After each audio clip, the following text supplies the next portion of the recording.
12 days of Christmas, eh? It can be a really magical time, or it can be a really difficult time. I'm going to share with you a difficult time, right? 12 days of Christmas that Sharon and I had one year. Day one. Here's some letters I wrote. Dear Sharon, thank you very much for your lovely present, the partridge in a pear tree. We're getting the hang of feeding the partridge now, although it was difficult at first to gain its confidence. It bit my mum rather badly on the hand, but they're good friends now, and we're keeping the pear tree indoors in a bucket. Thank you again. Yours affectionately, Martin. Day 2. Dear Sharon, I cannot tell you how surprised we were to hear from you so soon and to receive your lovely present of the 2 turtle doves. You really are too kind. At first, the partridge was very jealous and suspicious of the doves, and they had a terrible fight the night the doves arrived. We had to send for the vet, but the birds are okay again now. The stitches are due to come out in a week or 2. The vet's bill was £8, and Mother wasn't very happy. And the doves and the partridge are now watching TV from the pear tree as I write. Yours forever, Martin. Day 3. Dear Sharon, we must be always in your thoughts. I had only posted my letter when the free French hens arrived. There was another to-do between the hens and the doves, who sided with the partridge, and the vet was called again. Mother was raging because the bill was £16. But she's cooled off now. However, the fact that the bird's droppings keep falling down on her hair while she's watching TV doesn't help matters. Thank you for your kindness. I remain yours, Martin. Day 4. Dear Sharon, you mustn't have received my last letter when you were sending us the 4 calling birds. There was bedlam in the pear tree again last night. The vet's bill was £32. Mother's on sedation as I write. I don't mean no harm. I know you don't mean no harm. And I remain your close friend, Martin. Day 5. Dear Sharon, your generosity knows no bounds. 5 golden rings. When the parcel arrived, I was scared stiff as more of them there birds. Because the smell in the living room now is something awful. However, I don't want to seem ungrateful. The rings were absolutely beautiful. Yours affectionately, your friend, Martin. Day 6. Sharon, what are you trying to do to us? It isn't that we don't appreciate your generosity, but 6 geese. They nearly murdered the calling birds.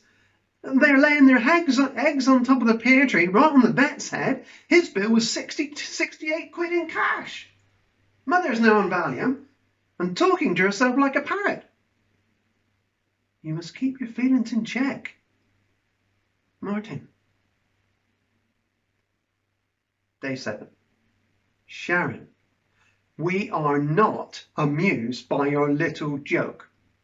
7 swans are swimming. It's the most romantic idea, but not in the bath of a cottage. We can't use the bathroom now because they've gone completely savage and rush at the door every time we try to go in. If things go on this way, Mother and I will smell as bad as the living room carpet. Please lay off the presents. Show me your love in some other way. Martin. Day 8. Sharon, what the heck do you think you're doing?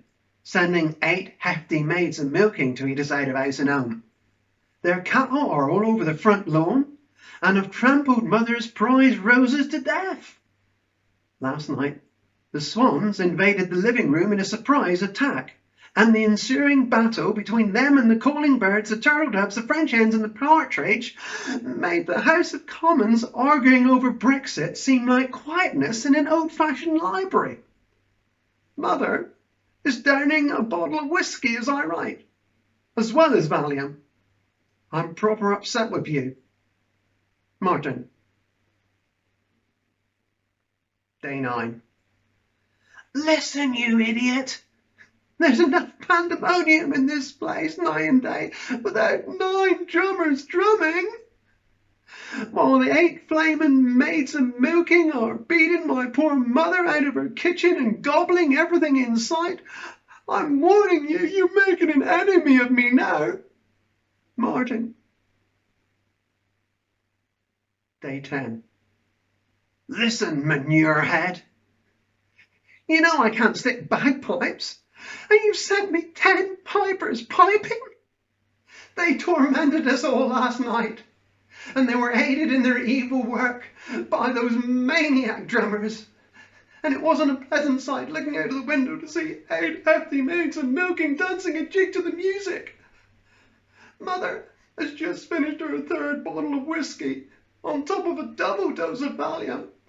Don't send anything else.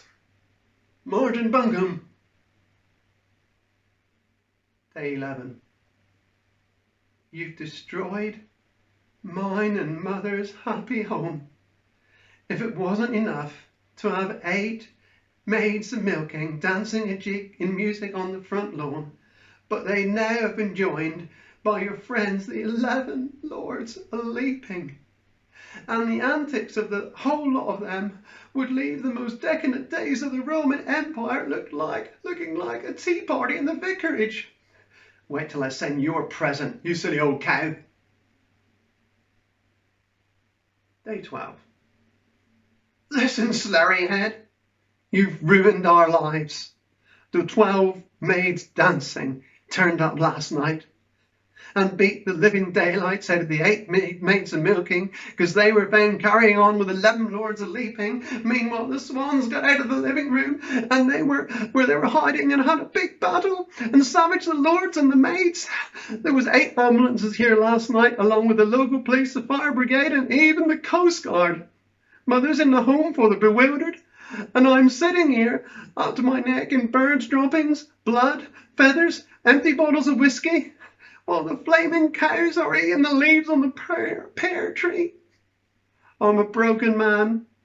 I don't want to see you, or speak to you, or receive any presents from you anymore. Just leave me alone. Well, that was a pretty bad Christmas, wasn't it? I just imagine going through all that. But there's a few morals I want to tell you before I finish. First of all, first moral was this. Give presents in moderation. She overdone it, didn't she? Too many presents, you know. And, you know, we can all do with a few less, I think. But on top of that, there's a more important message, and it's this. In relationships, this is key. And it's one word, listen. Listen. You see, if Sharon had listened to my letters, she wouldn't have sent me any more birds or lords of leaping or anything else. And so often we give in life what we would like to receive. We don't listen to what our partner or our loved one is saying. And they're so different from us. It's so important to listen. And if we take that into the new year and we listen to what people are saying, our relationships will be transformed. You know, when someone's talking to you, even if you're in a debate or an argument with them, listen to what they're saying. So often we're readying our next statement. We need to take time to listen. And that comes to my final thought. It's time for each one of us to listen to God. We're in difficult days. And I don't know about you, but our wisdom isn't enough. We need God's wisdom. And so it's time to pick up the Bible and see what God says in that. It's time to, switch on the TV and listen to a message from a church, or, see what God is saying through the ministers. It's time when we pray, not just to give a shopping list, but to quietly sit and listen for a quiet voice. It's time when we look out of the window and look at nature to see what God is saying to us. God is saying much more than we hear. It's time to listen. As we approach the new year, maybe that could be a resolution we could all make. Listen to one another and listen to God. As New Year comes, my prayer is that you would be richly blessed. You would know God's peace. You would know His guidance. And that this coming year would be so much better than the last. And may the Lord use each of us